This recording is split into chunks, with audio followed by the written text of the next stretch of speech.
안녕하세요. 좌포 김종성입니다. 오늘은 2월 4일 정부에서 발표한 부동산 대책 이 부분을 가지고 한번 이야기를 해볼까 합니다. 내용이 좀 길어요. 그래서 중간에 그냥 좀 안 들어도 돼요. 중요한 내용은 좀 몇 가지 없으니까 그 부분에 대해서 반복해서 들을 수도 있고요. 그런데 내용이 길다 보니까 지루할 수 있습니다. 또 하나는 이건 정부 발표를 제가 보면서 설명하는 방식으로 진행할 거예요. 그러다 보니까 정부가 생각했었던 방식과 다른 의견을 이야기할 수 있어서 오해의 요소가 있을 수 있습니다. 개인적으로 의견이 다를 수 있으니까 이 부분도 참고해서 들으셨으면 좋겠습니다. 따라서 그 내용이 제가 자의적 해석일 수 있으니까 그 부분은 또 다른 분들 방송이라든지 좀 더 공부를 해서 본인이 소화하는데 그냥 참고만 하셨으면 하는 이야기를 먼저 드리고 싶습니다. 제목이 공공주도 3080이라고 나와 있습니다. 이게 뭔 말일까요? 30대에서 80대까지 맘 편하게 살 수 있도록 하는 정부 대책일까요? 그랬으면 너무나 좋겠습니다. 대도시권 주택공급 획기적 확대 방안 발표 그렇게 되어 있습니다. 그러면서 획기적 규제 완화, 절차는 대폭 강화, 이익은 함께 공유. 너무나 좋은 말이죠. 그동안 정부에서는 수도 없이 한 얘기가 규제 완화를 얘기했습니다. 그랬는데 아직도 완화할 규제가 많은가 봅니다. 그래서 획기적으로 규제를 완화하고요. 결국 뭐예요? 절차도 간소화하겠다. 그러면 지금까지는 절차를 너무나 복잡했다는 이야기겠죠. 다시 말해서 하나의 도시를 건설하고 그곳에 집을 짓는데 그동안은 절차가 너무나 복잡했다는 것을 이야기하는 겁니다. 그 다음에 이익은 함께 공유한다. 이게 뭔 말일까요? 그래서 제가 부제를 다룬 게 뭐냐면 정부가 우리 보고 공투하자고 합니다. 그런 부제를 달고 싶어요. 다시 말해서 사업의 주체는 정부가 하고 땅은 너희들이 제공해라. 그러면 이익을 같이 공유하겠다. 그 내용인 걸로 저는 이해를 하고 있습니다. 정부는 2월 4일 날 관계부처 합동으로 정부, 지자체, 공기업이 주도하여 25년까지 그러니까 정부, 지자체, 공기업이 주도하여 25년까지 지금 이제 21년이니까 4년이요. 서울에 32만 호, 전국에 83만 호 주택 부지를 추가 공급하는, 다시 말해서 이게 뭐냐면요. 집을 공급한다는 얘기가 아니에요. 집을 공급한다는 얘기가 아니라 부지를 공급한다는 겁니다. 부지를. 오해의 소지가 없었으면 좋겠어요. 저는 어제는 이렇게 집을 공급한다고인 줄 알았어요. 25년까지. 그래서 그 작은 시간 안에 어떻게 가능할까? 그랬는데 25년 동안 전국 85만 원을 지을 땅을 공급하겠다는 거예요.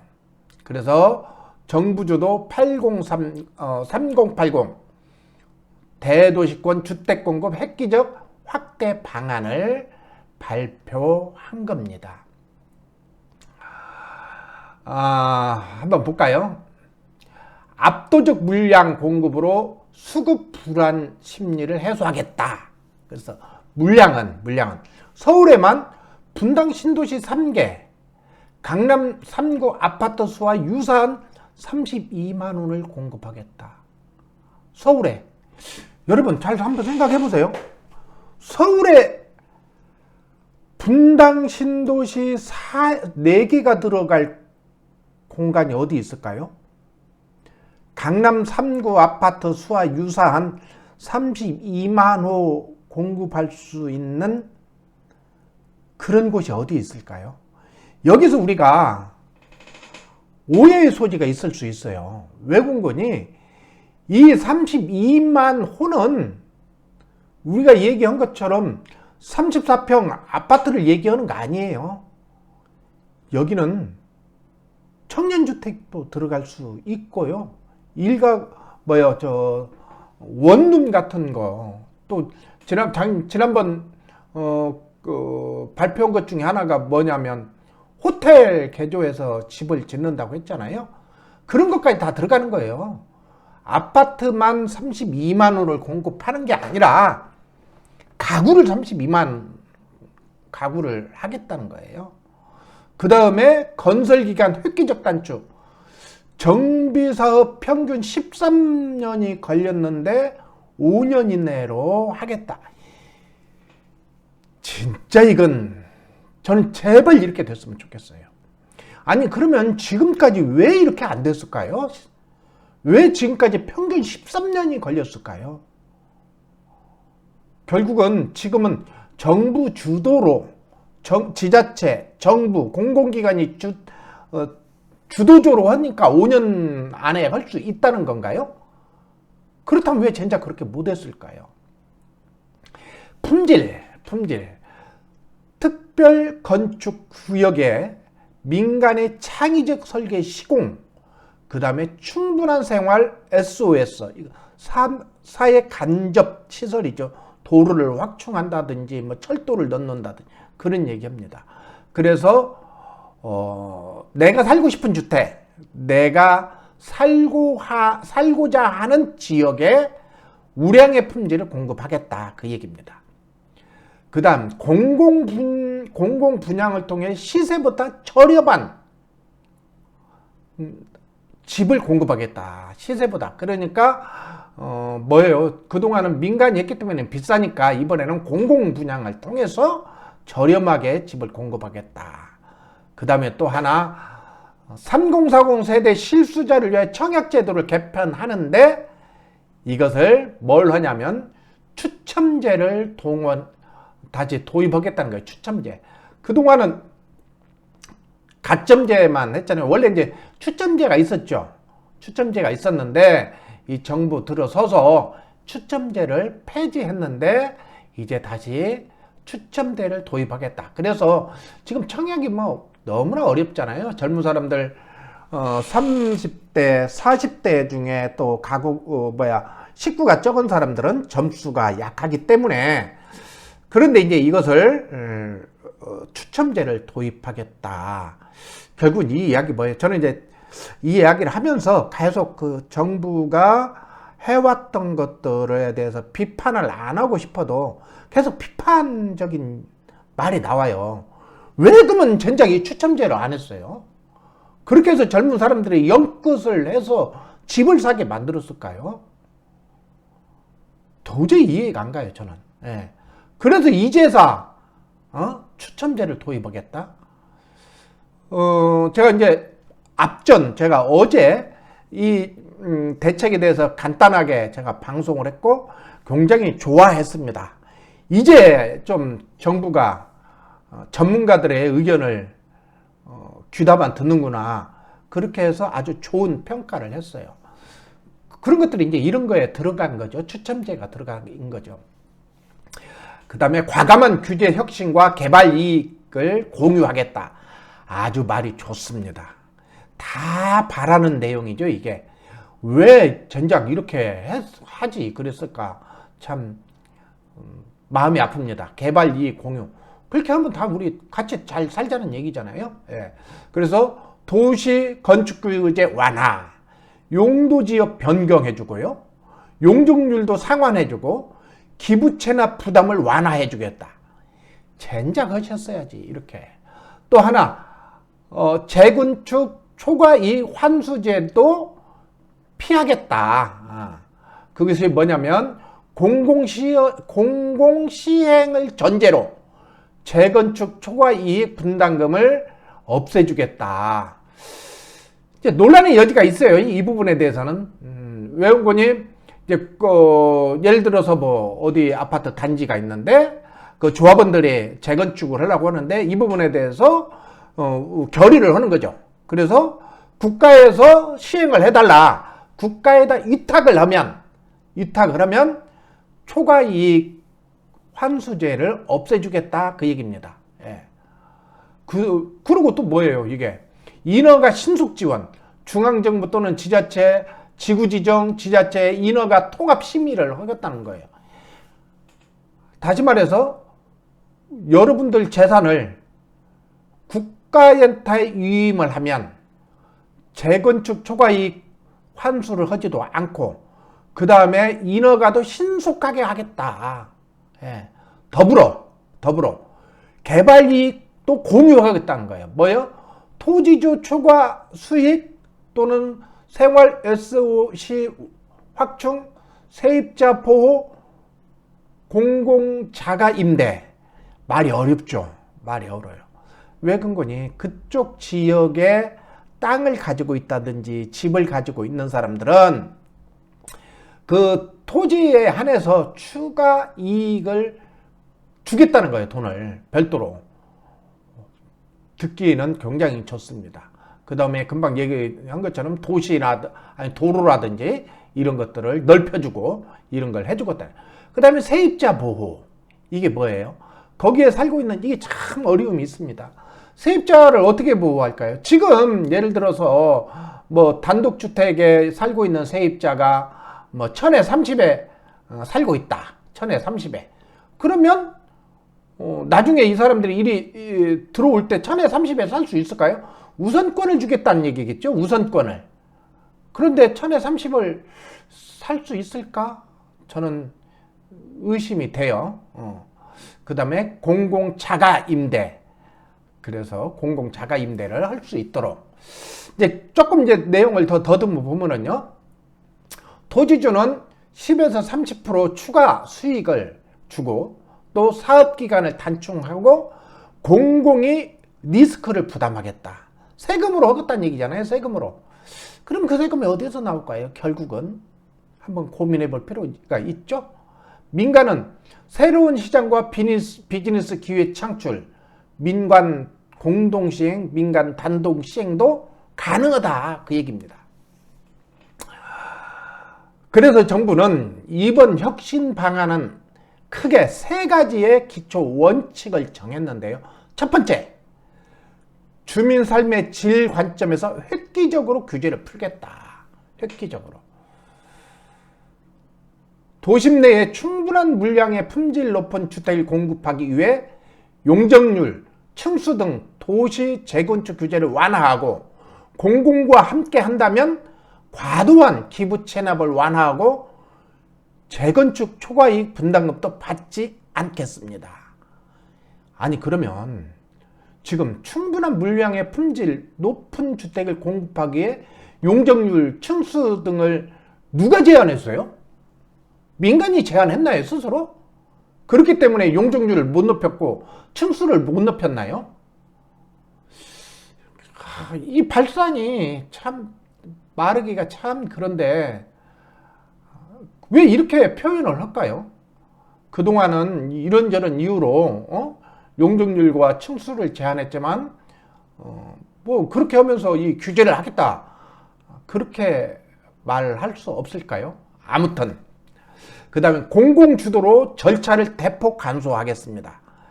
참 지난 이야기를 할 필요가 없죠. 아무튼 간소화한다는 아주 환영할 일입니다. 공공이 토지주, 세입자 등 다양한 이해관계를 조율하고 신속한 인허가 및 부지 확보를 통해 사업기간을 5년 이내로 대폭 단축하겠습니다. 여기서 아까 얘기한 것처럼 오해의 소지가 있어요. 5년 안에 집을 짓겠다는 얘기가 아니라 5년 안에 토지를 확보하겠다 그 얘기입니다. 이게 오해의 소지가 없었으면 좋겠습니다. 그렇게 해서 이익이 나오면 정부와 토지주, 집주인들이 함께 공유하겠다는 거예요. 말이 참 좋아요. 규제 완화와 사업기간 단축으로 발생하는 이익은 토지주에 대한 충분한 수익, 세입자 영세상이나 안정된 삶, 생활 인프라 확정, 지역사회 정주 여건 개선 등을 공유하겠습니다. 이게 이제 결국은 지난번 서울시 박원순 시장이 계셨을 때 도시 재생 사업에서 이야기했던 내용하고 비슷해요. 왜 그러니 박원순 시장이 얘기한 것 중에 하나가 도시 재생 사업은 뭐냐면 그 지역에 개발을 했는데, 다시 말로 재개발을 했는데 결국은 그 동네에 살고 있었던 사람들은 다 떠나고 의지인들이 오더라. 그래서 우리가 살고자 하는 동네를 만들자. 그래서 도시 재생 사업을 한 거예요. 그게 뭐냐면 지역사회 정주 여건 개선이에요. 그 동네 사람들이 그 동네에서 계속 살도록 하겠다. 이게 가능할까요? 두고 봐야 할 일입니다. 과연 가능할지. 이번 대책에는 우리 도시에 대한 많은 고민이 담겨 있습니다. 어떻게 보면 우리나라가 주택정책, 도시계획정책에 입안해야 될 내용들이 이 내용인데, 이 내용이 진짜 미래를 위한 내용인지 아니면 지금의 사태를 수습하기 위한 내용인지 한번 같이 보도록 하겠습니다. 많은 국민들이 직주 근접성이 우수한 대도심 내에서 양질의 부담 가능한 주택에 거주하기를 희망합니다. 당연하죠. 당연하죠. 그러나 최근 이례적 최저금리 지속으로 주택가격이 상승하고 산업, 주거, 생활 트렌드 변화와 가구 분화 등으로 도심 주택에 대한 수요 증가세가 더해지면서 도시민들의 전반적인 주거비 부담이 증가하고 있습니다. 한번 이 내용을 잘 한번 따져볼까요? 자, 많은 국민들이 직장과 집이 가까우면서도 그렇게 하면서 대도심지에서 우수한 양질의 부담 가능한 주택에 거주하기를 희망한다고 그랬어요. 다 그러죠. 직장 가깝고 쾌적한 환경, 그런 데서 살고 싶죠. 그랬는데 이례적인 초금리, 지속적으로 주택가격이 상승하고 산업, 주거, 생활 트렌드 변화와 가구 분화 등으로 도심 주택의 수요 증가가 더해지면서 집값이 올랐다. 그러나요? 그러면 이례적으로 초금리였나요? 이미 몇 년 전부터 이거 이야기하지 않았나요?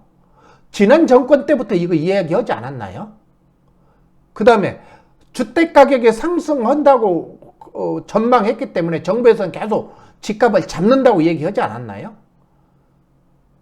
그 다음에 산업, 주거, 환경 트렌드 변화, 가구 분화, 세대 결혼하지 않는 미혼 단독 세대가 증가하잖아요. 단독 세대.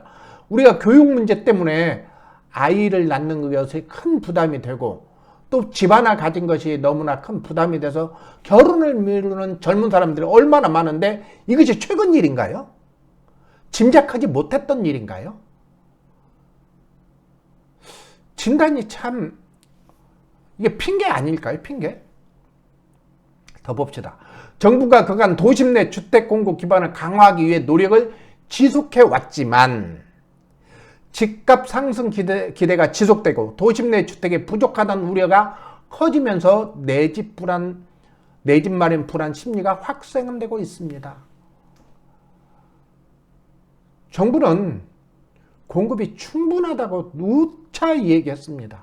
누차. 그런데 왜 사람들은 도심 내 주택이 부족하다는 불안 심리가 있었을까요? 사실상 불안했기 때문에 지금 이 정부에서 집을 공급한다고 그러는 거 아닐까요? 이 대책이. 그렇다면 나중에 집이 남으면 정부는 그렇게 얘기하겠죠. 하도 집을 지어달라고 해서 집을 지었다라고 말할 수 있을까요? 그렇게 말하지 않을까요? 아무튼 이에 주택시장 안정을 위해서는 국민들이 원하는 입지와 유형의 주택을 도심 내에 공급할 수 있는 획기적인 방안이 시급합니다. 그렇죠. 전문가들이 수도 없이 이 이야기를 했죠. 결국은 재건축, 재개발을 풀지 않는 한 서울 집값은 잡을 수 없다. 수없이 얘기했는데 그동안 정부는 그런 대책 나올 때마다 공급은 충분하다고 얘기를 해왔습니다. 또한 4차 산업혁명, 제로 에너지 등 신기술 발전, 비대면 소비 등 생활 패턴 변화에 맞춰 도시공간 구조 개편 필요성이 높아지고 있습니다. 이야, 이 내용은 진짜 무서운 얘기예요. 어떻게 보면 제가 위에서 이 얘기 했어요. 위에서 뭔 얘기 했냐면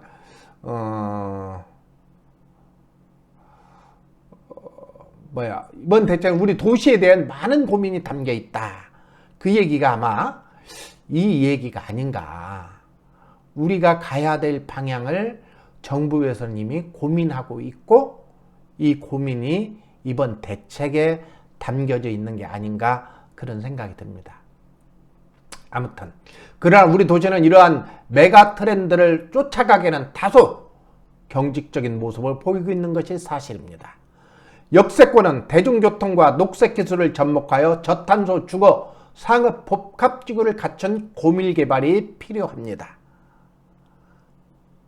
입지가 우수한 역 근처에 인접할수록 오히려 소형 필지와 노후 건축물의 비율이 높아지면서 낮은 밀도로 이용되고 있는 경우가 많다는 거죠. 제가 보기에 이제라도 늦었지만 진단을 잘 한 것 같습니다.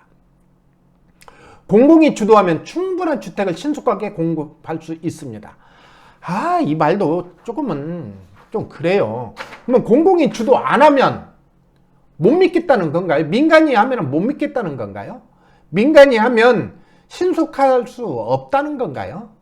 왜 이런 표현을 썼을지 참 이해가 안 됩니다. 공공이 다양한 이용을 책임지고 조율할 수 있습니다. 아주 좋아요. 책임 있게 해야죠. 토지주에게는 기존에 생각했던 수준보다 한 단계 높은 수준의 수익을 보장하고 사업이 끝날 때까지 인허가 재발 비용, 주택 경기 변동 등 모든 리스크를 공공이 부담합니다. 이것은 두고 볼 일입니다. 어떻게 부담하겠다는 거예요? 지금 이 정부가 얼마나 남았어요? 1년밖에 안 남았어요. 1년. 근데 뭘 어떻게 부담할 수 있어요? 개발 비용 부담 능력이 없는 토지주에게는 분담금 없는 주택, 오랜 기간 같은 장소에서 장사해온 상인에게는 새 건물로 재정착의 기회, 다가구 주택 월세 수입에 의존하게 있는 어른들에게는 매월 배당금을 받을 수 있는 니츠 주식 등 다양한 대안을 제시할 수 있습니다. 참 위험한 발상입니다. 니스 주식이요? 아니 그 집 하나 가지고 거기에 새 놓고 살고 있는 어르신들한테 니스 주식을 통해서 그 생활비를 월세 상당의 생활비를 제공해 주겠다고요? 글쎄요. 저는 잘 모르겠습니다. 토지주에게는 분담금 없는 주택, 그것이 우리가 살기 좋은 그런 주택이 제공될지 봐야 될 것 같습니다. 또는 오랜 기간 같은 장소에서 장소한 상인에게는 새 건물로 재정착의 기회를 주겠다고요? 과연 그게 가능할까 생각해보고 어렵지 않을까요? 아무튼 이런 방향 자체는 제발 이렇게 됐으면 저는 너무나 좋을 것 같아요. 사업 참여가 다양한 대상자도 대폭 확대하였습니다. 기존의 정비구역뿐만 아니라 역세권, 준공업지, 저층 주거지 등 비정비구역까지 적용 가능한 모델을 신설하여 새로운 주택 공급을 원하는 주민들의 수요를 충족시키겠습니다. 그래서 지금 이제는 재개발이 어려웠던 지역들을 한해서 준공업지역도 그렇고요. 이런 것들을 어떻게든 개발을 해보겠다, 그 얘기로 보여집니다. 개발 사업으로 내몰 수 있는 사회적 약자도 두텁게 보호하겠습니다. 이걸 어떻게 보호한다는 얘기예요? 다시 말해서 어떤 지역에 개발을 하게 되면 거기에 사는 사람들이 일시적으로 어디로 옮겨야 되죠. 그리고 다시 집을 치면 다시 일이 들어오게 하겠다, 그 얘기인 것 같아요. 옛날에 성남에서 그랬습니다. 성남 도시 전체를 재개발하면서 순차적으로 이동을 시키려고 했어요. 순차적으로. 그래서 도천지구 쪽에 임시로 살 수 있는 주택을 먼저 지어놓고 재개발을 하는 사람들이 임시로 거기 가서 먼저 살다가 재개발을 통해서 집이 지어지면 이 사람들이 이쪽으로 들어오고 그 다음에 다음 사람들이 또 그쪽으로 옮기고 그렇게 한다고 했어요. 그런데 지금 그렇게 하려면 순차적인 게 뭐가 있어야 돼요. 여기 뭐예요? 사회적 약자도 두텁게 보호하겠다. 재개발로 내몰릴 수 있는 사람들이 일단 임시로 거처할 수 있는 지역을 가야 되는데 아까 얘기한 80만 원이에요. 80만 원으로 5년 안에 가능할까요? 순차적으로 이게 진행돼야 될 텐데 하여튼 그런 생각이 들어요. 그런데 아주 하여튼 우리가 두고 볼 일일 것 같아요.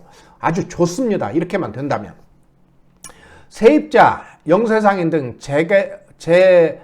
개발 사업이 시작되면 외곽으로 내몰릴 수밖에 없는 취약계층들에게는 임시 영업공간, 건수로 공급될 새 아파트 공공임대주택 재정착을 제공하겠다.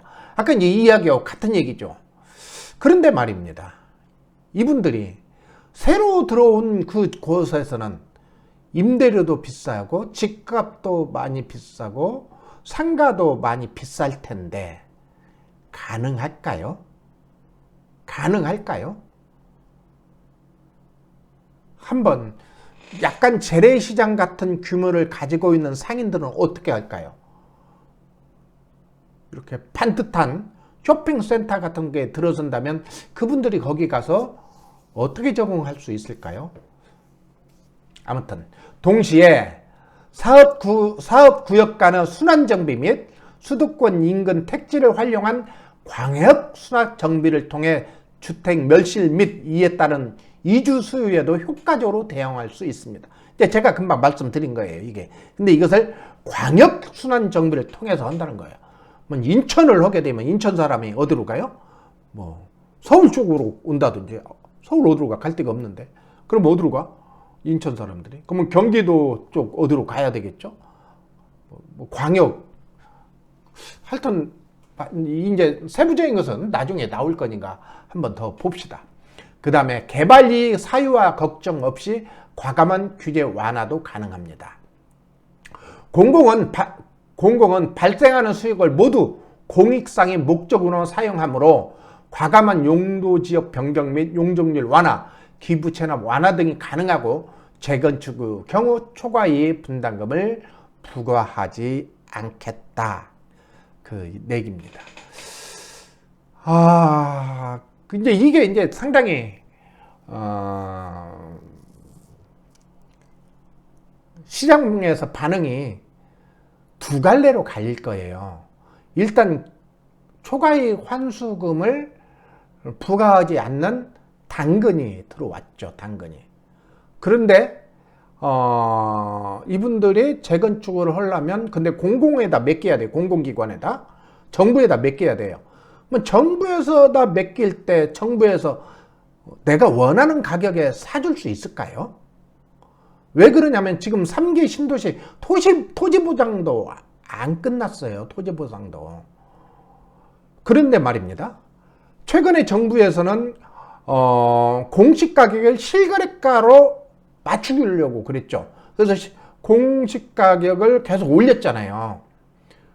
그렇다면 결국은 실거래가격으로 정부에서 보상을 해줘야 되잖아요.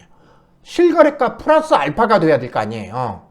그래야 내가 동의를 하지. 그래서 이제 정부가 실거래가를 지금 올린 것이 자충수가 되는 거예요. 자충수. 아니 공시 가격을 올린 것을 공시 가격을 다시 말해서 결국은 실거래가 플러스 알파로 주어야 이분들이 내 땅, 내 집을 국가에다 맡기고 그래서 국가가 거기서 재개발, 재건축을 해내는 거잖아요. 그럴 때 초과이익 분담금을 부과하지 않고 좀 이따 이제 나오겠지만 또 하나 지금 이제 조합에서 분양을 받으면 2년 의무 거주를 해야 돼요. 그것도 이제 폐지해 주겠다는 거잖아요. 그것도 폐지.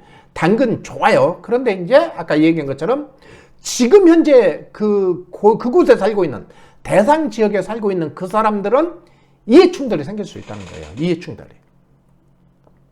그렇다고 한다면 바로 그 옆 인접지역은 어떨까요? 인접지역은 상대적으로 인접지역이 또 투기 수요로 그래서 발 빠른 사람들은 그런 쪽을 타켓으로 또 잡겠죠. 네. 보겠습니다. 그 결과 얻은 개발이익은 우리 사회 모두가 공유합니다. 개발이익은 토지주 추가 수익, 생활 SOS 확충, 세입자 지원, 사회적 약자류량, 공공임대, 공공자가주택 등을 활용합니다. 이제 공공임대, 이게 참 미래가 어떻게 될지 두고 봐야 되겠죠. 언제까지 왜냐면 이 사회가 한 40%, 50% 정도가 공공임대에 산다면 사회적 문제가 없어요. 그러면 사회적 문제가 생길 수가 없어요. 한 반절 정도가 임대주택에 산다면. 근데 극소수의 임대주택에 살잖아요. 그럼 항상 나타날 수밖에 없는 사회적 갈등, 계층 간 갈등, 뭐 그런 것들이 생길 수밖에 없죠. 그런 거. 이런 문제를 그래서 저는 정부에서 계속 임대를 늘리겠다. 참 저는 100% 동의가 안 돼요. 임대만 늘린다고 해서 그것이 해결이 될까? 그렇지 않을 거라고 생각이 들거든요. 집을 어떻게 지어준다든지 그걸 생각을 해야 될 텐데 그렇다면 옛날처럼 40년 분할 상환 중간에도 팔 수 있고 그렇게 해야 그래서 우리나라 사람들은 특히 땅이 좁기 때문에 그런지 아니면 집 한 칸 없이 누울 자리 한 칸 있어야지 이런 것 때문에 그러는지 집에 대한 애착이 굉장히 강하거든요. 굉장히 강하. 그 욕구를 충족해 줘야 되는데 계속 임대에다만 초점을 맞추면 제가 보기에는 우리나라 주택 문제 해결이 안 될 거예요. 한 40% 이상 50%가 임대에 산다면 그건 사회가 다 또 그렇게 돌아가니까 그럴 거라고 생각하지만 계속 자가주택을 못 가지게 하고 임대로 내몬다면 하여튼 그건 우리 다 짊어져야 될 숙제가 아닐까 그런 생각이 듭니다. 아무튼 이렇게 공공주도 3080으로 내 집 마련 기회도 대폭 늘리겠다. 그러기 위해서 이번 대책을 통해서 비정비 구역인 역세권, 준공업지역, 저층 주거지를 개발하는 도심 공공주택 복합산업과 기존 정비구역의 사업을 빠르게 추진하는 공공집적시행 정비사업. 말도 어려워. 도시 재생의 실행력을 강화한 주거 재생 혁신지구 사업을 추진하겠다는 겁니다. 대표적으로 신규 도입되는 도시 공동주택 복합사업은 주민이 희망하고 토지주의 3분의 2 이상이 동의하면 사업이 확정되고 그전에는요 80%가 동의해야 됐어요. 근데 이제 70%로 좀 줄어들었죠. 그 다음에 공기업의 부지 확보 및 지자체의 신속 인허가 등을 거쳐 착공하는 공공주택 패스트트랙을 추진하겠다는 겁니다. 하여튼 좋습니다. 저는 이렇게만 됐으면 진짜 좋다고 생각합니다. 용적률 상하, 노상 얘기한 거죠. 기부채납 제한 등을 통해 사업성을 대폭 제고하되 토지 소유자에게 기존 자체 사업 추진 방식 대비 20-30% 높은 수익률 및 아파트 상가 우선 공급을 보장해 주겠다. 이게 이제 당근이에요. 당근. 그런데 이것은 어떻게 될지 조금 더 지켜보면 좋겠습니다. 주택 대책 주요 내용을 한번 살펴볼까요? 근본 대책을 통해 2025년까지 수도권에 약 61만 6만 호 및 지방 22만 호 등 총 83만 6만 호 신규 부지를 확보할 계획이다. 아까도 제가 말씀드렸듯이 25년까지 83만 주택을 짓는다는 게 아니라 신규 부지를 확보하겠다 그 얘기입니다. 근본 83만 6천 호 중 약 57만 3만 호는 도심 내 신규 사업을 통해, 그리고 23만 3만 호는 신규 공급 택지 등 지정을 통해 확보할 예정이다. 그렇기 때문에요. 지금 26만 호를 지어야 되거든요. 외곽에. 그렇다면 이제 또 이게 초미의 관심사겠죠? 어디에다 이 도시를 칠까? 그 다음에 이제 도시 안에 57만 호를 공급하겠다는 거예요. 그렇다면 결국은 재건축, 재개발이 시행이 될 걸로 보여집니다. 그렇다면 예를 들어 서울 같은 경우는 어디가 해당될까요? 많은 곳이 해당이 되겠지만 큰 바운드로 놓고 보면 노태우 정권 때 200만 호 건설을 통해서 지어진 도시가 어디일까를 봐야 되죠. 그게 결국은 노원구, 강서구. 이제 밀집되어 있는 거예요. 밀집되어 있는, 뭐 다른 데도 있지만 그쪽이 조금 밀집되어 있죠. 이제 노원은 아주 많은 것이 해당이 되고, 강서구 쪽은 저 방화동이고 또 강화동 쪽이든 이제 그쪽에 조금 해당이 되겠죠. 그 다음에 이제 일기 신도시가 또 해당이 되겠죠. 일기 신도시. 그런 것들 한번 우리가 머리로 구상을 해보면 좋을 것 같습니다.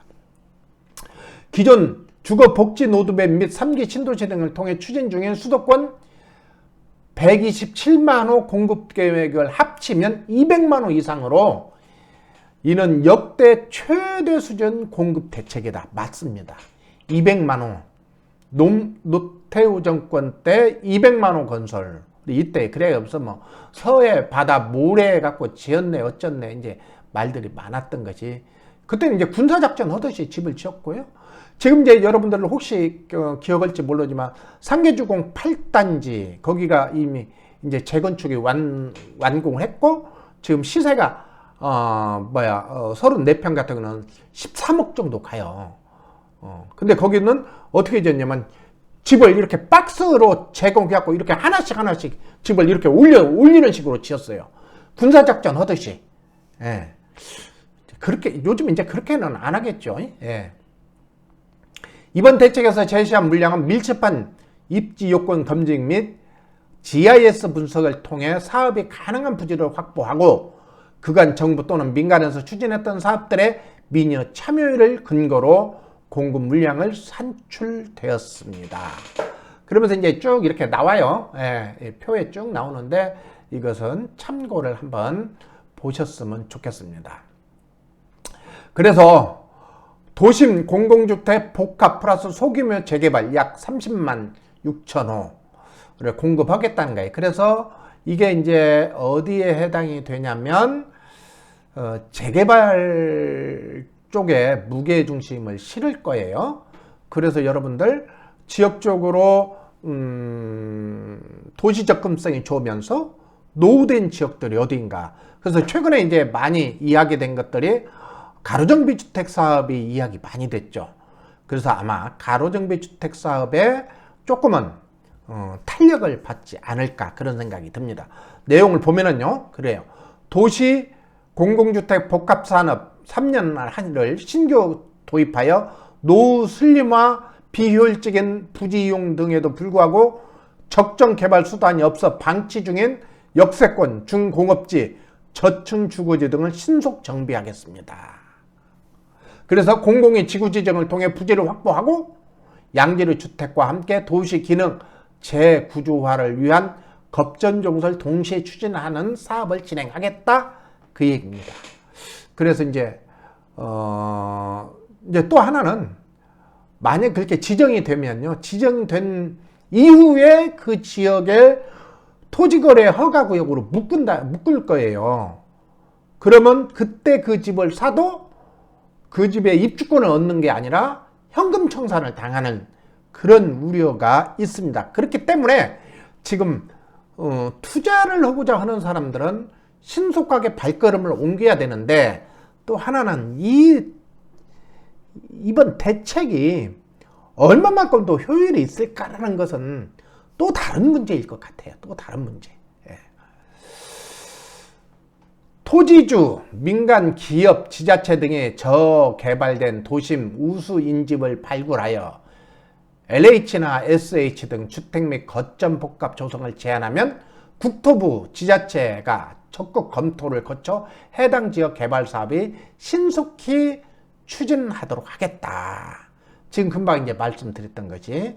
이게 아마 가로정비 주택 사업 같은 걸 통해서 이제 소규모 단지 그런 것들을 아마 개발하겠다, 그 얘기가 아닌가 그런 생각이 듭니다.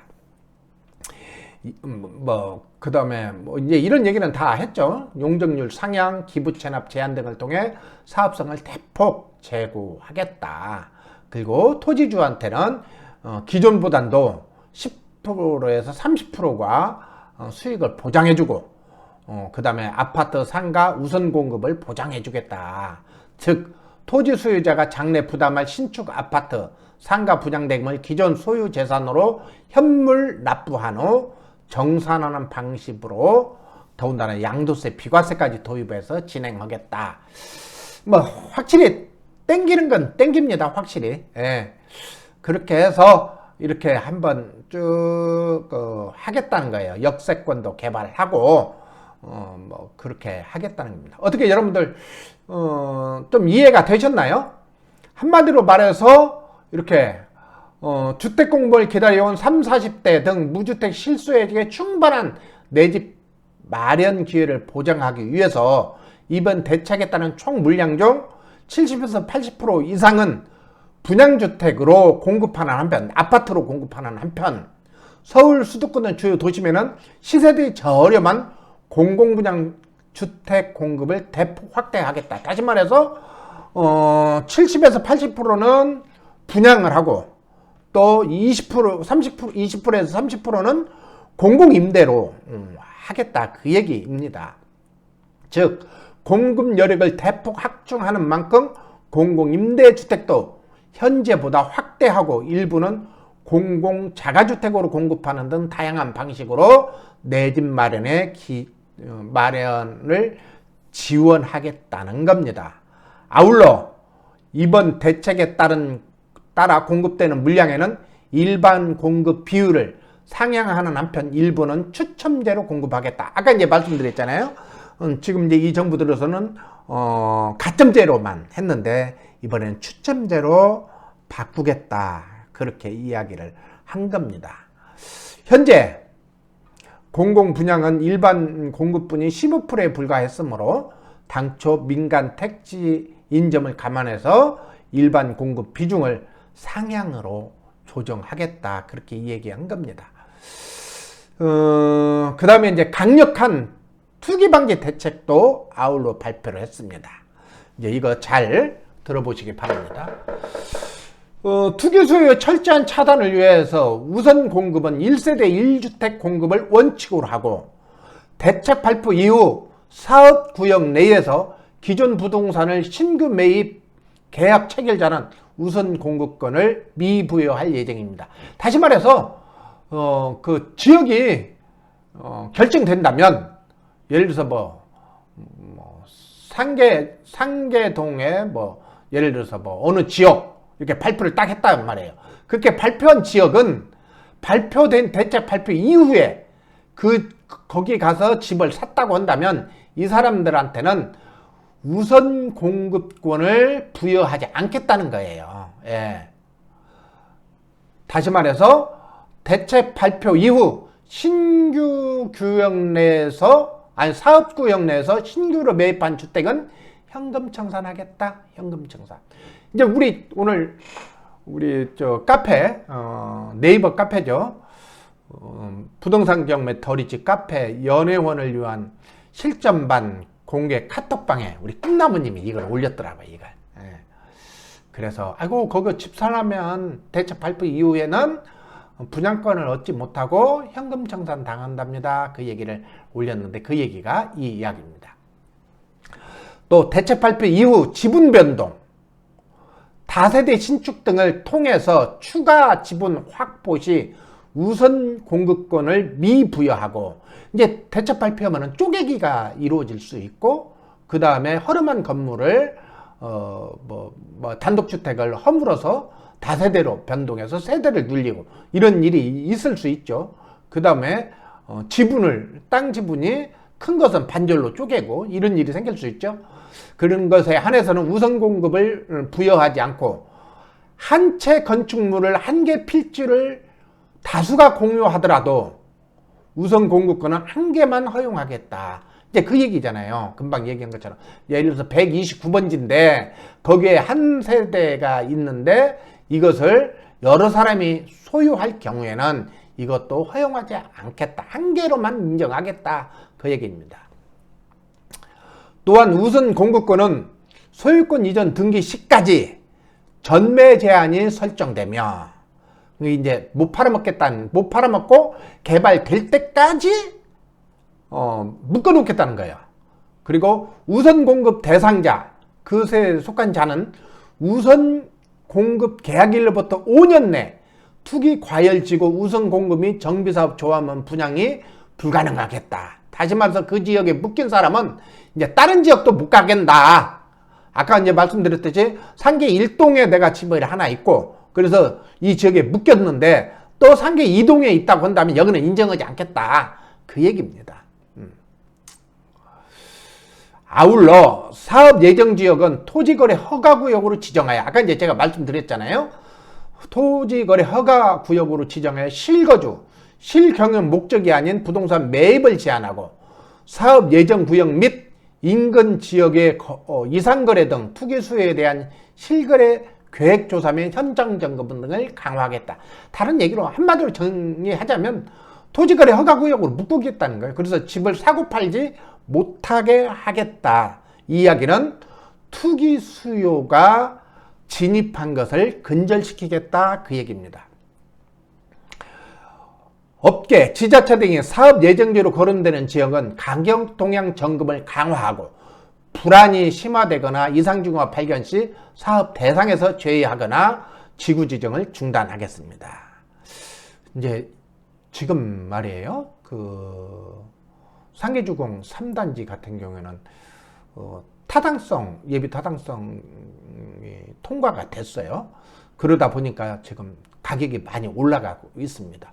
그런 것처럼 지금 이 이야기를 하는 거예요. 가격 변동이 아직 예정지로만 되어 있고 아직 결정되지 않은 지역이라 하더라도 가격을 조사해보고 가격이 급등하면 사업지에서 제외를 해버리겠다. 그 얘기입니다. 그래서 낙동강 오리아를 만들겠다. 그런데 이제 그렇게 되면 될까요, 이게? 외국군이 그러면 아까 정부에서 얘기한 것처럼 83만 호를 할 수 있을까요? 좀 더 두고 볼 일이죠. 특히 최근 거래 가격 또는 거래량이 예전보다 20, 30% 상승 시 대상 지역에서 제외할 예정이며 공공개발 등 급발표 정책 참여 희망 지역도 가격 상승 관철 시 사업 선정에서 제외하겠다. 정부의 의지죠. 강력한 의지죠. 예, 투기 세력의 진입을 막겠다. 그 얘기입니다. 아울러 상계 조치에도 불안 징후가 감지되거나 과열 확산 시에는 관계부처 합동회의를 거쳐 보다 강도 높은 시장 안정 대책을 즉시 마련하겠습니다. 이번에 제시된 개발 모델은 현재 조합원 및 토지주에게 기존 사업보다 유리한 구조를 갖추도록 하겠다는 겁니다. 그래서 이런 것 얘기가 쭉 나오는데요. 신속한 인허가와 가감한 인센티브를 통해 사업 속도와 사업성을 배가합니다. 최근 13년 이상 소요된 기존 정비 사업은 공공 직접 시행 정비 사업을 통해 5년 이내로 단축하기. 제발 좀 그랬으면 좋겠습니다. 제발 그랬으면 좋겠어요. 이 정권이 끝나도 이것은 지속이 됐으면 좋겠습니다. 기존 자산의 소유권을 공기업에 넘기고 우선 공급을 부여받은 후 모든 사업 리스크를 공기업이 부담하는 현물 선납 방식을 도입합니다. 그러니까 내 땅이 있으면 공공기업에도 출한 얘기죠. 그러면 공공기업이 그것을 지어서 그것을 우선 이익을 나눠주겠다. 뭐 회사하고 뭐 다른 게 하나도 없죠. 조합 짓는 거나 뭐 하나도 없죠. 그런데 뭐냐, 이게 아울러 부담 능력이 부족한 토지주, 부담 능력 부족한 사람이 있을까요? 세입자 영세 상인에 대해서도 공공이 맞춤형 지원 대책을 마련해. 아까 이제 말씀드렸겠죠. 하여튼 이것은 대책일 수 있다. 뭐 그건 두고 봐야 될 걸로 보여집니다. 정부는 국민들과의 약속이라는 엄중한 마음가짐으로 이번 대책을 속도감 있게 추진해 가겠습니다. 제발 그랬으면 좋겠습니다. 그래서 제발 좀 집값 좀 잡았으면 좋겠습니다. 최대한 이 시일 내에 조합, 시행사, 시공사, 지자체, 주민 등 대상으로 다양한 언택트 설명회를 준비하고 준비를 마치는 대로 그 발굴 후보지를 공개하겠다고 합니다. 곧 이제 지역이 발표되겠네요. 현재 공공재개발, 공공재건축을 전담하고 있는 통합지원센터를 확대하여 이번 대책에서 발표한 다양한 사업들의 컨설팅 및 사업 전수를 받을 수 있도록 준비하겠습니다. 이제 그런저런 이야기 하는 겁니다. 그리고 주택시장 조기 안정을 위한 정부의 의지는 확고하다. 예. 하여튼 주택은 평균 보유가의 약 10년에 달 정도로 장기 투자 의사가 결정이 필요한 제약인 만큼 사상 최대 수준의 공급 지속 전망, 중장기적인 금리 상승 가능성, 한계 상황에 이른 가계대출 비중, 또한 최근 집값 급등으로 인해 사상 최고치에 근접한 HII 지수 등 주택 경기 변동 리스크를 감안할 필요가 있다. 진짜 그래야죠, 이거. 진짜 그래야죠. 이제 여기까지 해보겠습니다. 결국은 뭐예요? 이제 정부에서 재개발, 재건축에 손을 대겠다는 겁니다. 여러분, 이것이 주는 메시지가 어떤 건지 잘 살펴보시기 바랍니다. 또 하나, 이 대책이 얼마나 탄력을 받을지는 또 두고 봐야 되겠죠. 선거를 앞두고 정부에서 이 대책을 내놨을까요? 그렇게 오해하는 사람들도 있을 수 있겠죠. 만약 이번 선거가 여당과 정부의 바람대로 되지 않는다면 어떻게 될까요? 이 사업은 또 더 속도를 낼까요? 그리고 이제 내년엔 대선이 대선이 있기 때문에 아마 이 사업은 당분간 탄력성을 가질 걸로 예상이 됩니다. 그러다 보니까 제가 생각하기에 금년 또 작년 2월 달에도 대책을 발표했는데요, 정부에서. 금년에 또 연초에 이런 대책을 발표해서 1년 내내 부동산 전국으로 끌고 갈 것 같은 생각이 듭니다. 빨리 우리가 부동산 전국에서 벗어나야 되지 않을까? 그런 생각을 해봐요. 최근에 이제 제가 아는 지인이 자녀를 결혼시키려고 하는데 집을 사려고 했습니다. 그런데 집값이 너무나 올라서 어떻게 해야 될지 걱정과 한숨을 들었습니다. 같은 의미에서 저는 집을 가지고 있는 사람인데요. 사실은 집을 팔 수도 없습니다. 왜 근거니 양도세가 70%가 넘습니다. 그러다 보니까 울며 거지 먹기 식으로 가지고 갈 수밖에 없고, 그래서 제 생각은 집값을 잡는 데는 이렇게 공급 당연히 필요하고요. 공급에서는 서울 시내의 재건축, 재개발, 이 재건축, 재개발이 일정 부분 주택 가격 상승의 요인을 가지고 오는데, 사실 지나놓고 보면요, 재개발 재건축을 하지 않았어도 금년 4년 동안 집값이 너무나도 올라 버렸어요. 너무나도. 차라리 연초에 집권 초기에 재개발 재건축을 풀어버렸다면 이렇게 올라서지는 않았을 건데, 지금쯤은 주택 공급이 굉장히 많이 이루어졌을 텐데 이걸 누르다 보니까 이런 현상이 일어났죠. 아무튼 공급, 재개발 재건축, 그 다음에 지금 다주택자들이 가지고 있는 집이 시중으로 나와야 돼요. 왜 그러니? 지금 정부가 발표한 것은 2025년까지 토지를 확보하겠다는 거잖아요. 그러면서 물론 일부에서는 시행이 되기도 하겠죠. 건축 행위가 이루어지기도 하겠지만, 다시 지금 5년 동안은 그 토지를 확보하면서 부동산이 전국을 덮을 거예요. 모든 국민이 이제 부동산에 올인할 거예요. 나 집 하나 어디다 할까? 그렇게 올인하게 만들 거예요. 이것을 막아야 돼요. 그러기 위해서는 뭐 해야 돼요? 다주택자들이 가지고 있는 집을 내놓아야 돼요. 내놓도록 해야 돼요.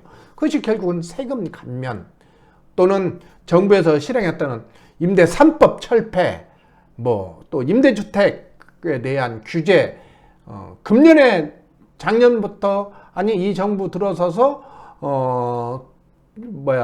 최근 한 2년 동안 규제를 많이 묶었던 것, 그걸 풀면서 이것을 진행해야 제 생각은 이 정책이 탄력을 받을 수 있지 않을까, 그렇게 생각이 듭니다. 오늘 이렇게 지금 57분을 했네요. 너무나 긴 시간 동안 했는데 내용이 좀 방대하지만 간단히 정리하면, 정부에서 재건축 재개발을 하겠다.